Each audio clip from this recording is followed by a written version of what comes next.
The story of blueberries, and why seniors should enjoy them more often. Every food we know today carries a story, and few are as deeply woven into American history as the blueberry. Before blueberries were harvested in neat rows, packed into boxes, or blended into breakfast bowls, they grew wild, quietly, patiently, across the northern forests of America, long before the first roads were laid, or the first farms were fenced. Vast stretches of pine forest, sandy barrens, and rolling hills held clusters of tiny blueberries. They were not planted by human hands. They were gifts of the land, returning faithfully each summer, year after year. For the native peoples who lived across these regions, blueberries were not just food. They were part of the rhythm of life. Tribes like the Wampanoag, the Cherokee, and the Ojibwe gathered them during the warm months, when the berries were ripe and the days were long. They believed the berries were sent by the Great Spirit, a symbol of protection during difficult times. One of the earliest legends tells that during a season of famine, when crops had failed and families suffered, the Great Spirit sent the starberries to nourish the people. If you look closely at the top of every blueberry, you will see a tiny five-pointed star, nature's own signature. It was this shape that inspired the name. To these early communities, the starberry was more than a sweet treat. It represented survival,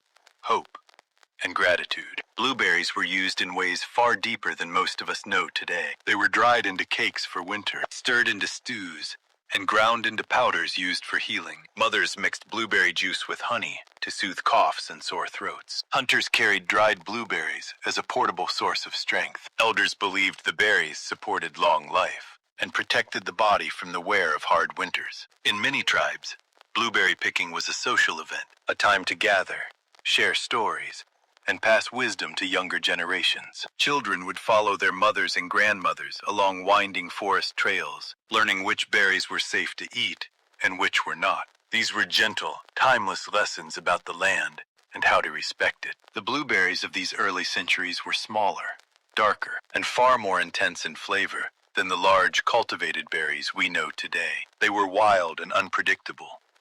Some seasons abundant, some seasons scarce, but always cherished. When European settlers came to North America, they soon discovered the importance of blueberries through indigenous communities who lived with the rhythms of the land. These settlers had never seen a fruit quite like it. In Europe, berries such as currants and bilberries existed, but none matched the deep color and sweetness of the American blueberry. They quickly learned techniques from native tribes: how to dry blueberries for winter, how to mix them into baking, how to preserve them using natural sweeteners, how the berries supported health during long, harsh seasons. In fact, one of the earliest American cookbooks from the late 1700s includes blueberry recipes, inspired directly by indigenous methods. Families living in remote cabins came to rely on blueberries as a dependable source of food. Women and children would walk miles to gather them, filling wooden pails until the berries spilled over the edges. It was slow, patient work, and yet something about it brought a sense of peace and togetherness. By the 1800s, blueberries were woven deeply into rural American culture. Maine, in particular, became famous for its wild blueberry fields.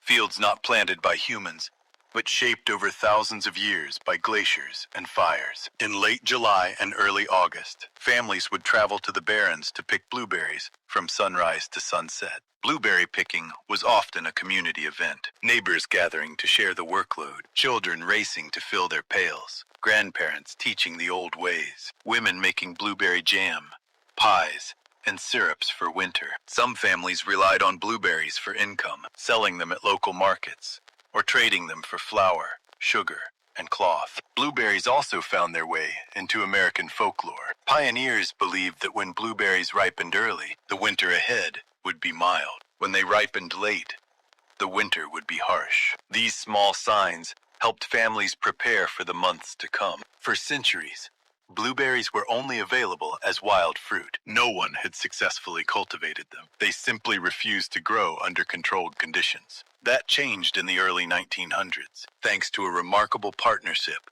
between two people: Elizabeth White, a farmer's daughter from New Jersey, and Dr. Frederick Coville, a USDA botanist. Elizabeth believed that if wild blueberries could grow so beautifully on their land, cultivated ones could too. She studied which plants produced the largest, sweetest berries, and worked with local woodsmen who knew the forests well. Dr. Coville brought scientific expertise. Together, they unlocked the secrets of blueberry growth: soil, acidity, sunlight, and pollination. In 1916, they produced the first cultivated blueberry crop. America had never seen anything like it. Blueberries could now be grown on farms, making them available to families far beyond the Northeast. Elizabeth White became known as the Blueberry Queen of America, and her work changed the future of American agriculture. During World War II, blueberries played an unexpected role. The U.S. military needed nutrient-dense foods that could travel well and last in harsh conditions. Scientists discovered that blueberries, once dehydrated,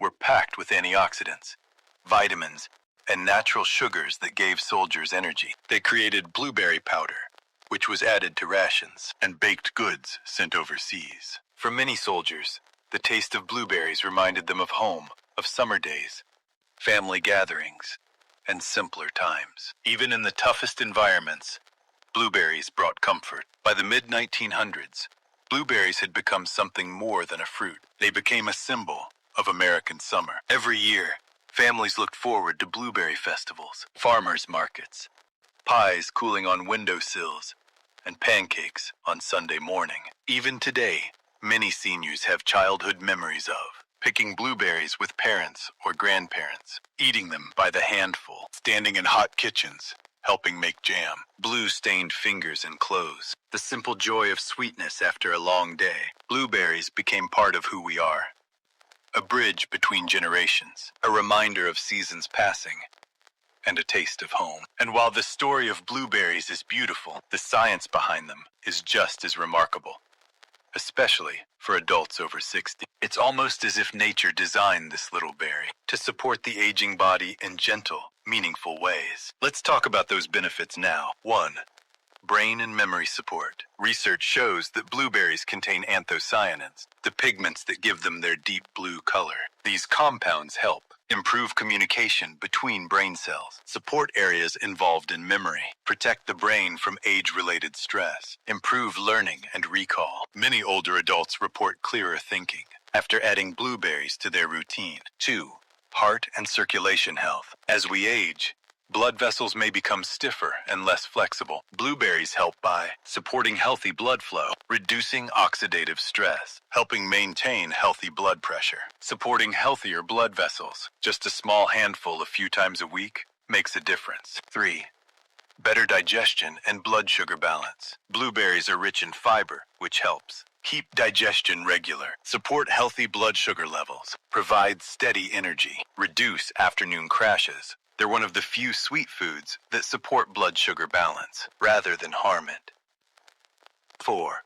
Natural inflammation reduction. Inflammation is one of the biggest challenges after 60. Blueberries help calm inflammation gently, not like a medication, but like a daily, supportive companion. Many seniors experience less stiffness, improved comfort, easier movement after eating blueberries consistently. How much should seniors eat? Most experts suggest half cup to 1 cup per day, or a few handfuls spread across the week. Frozen blueberries are just as healthy as fresh, sometimes even higher in nutrients. Here are easy, senior-friendly ideas. Add a handful to oatmeal, mix into yogurt, sprinkle onto salads, add to a smoothie.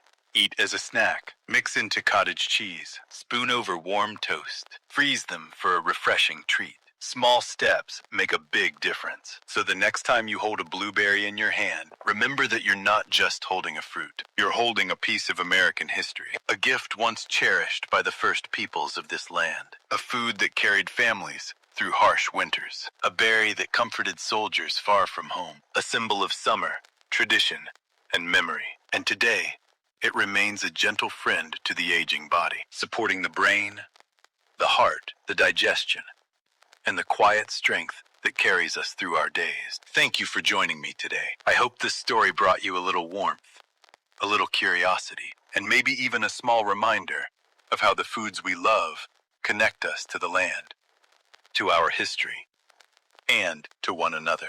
If you enjoyed this story, I hope you'll stay with us for more coming later, and simple habits that help us feel our best after 60. Until next time, take good care of yourself. One nourishing choice and one piece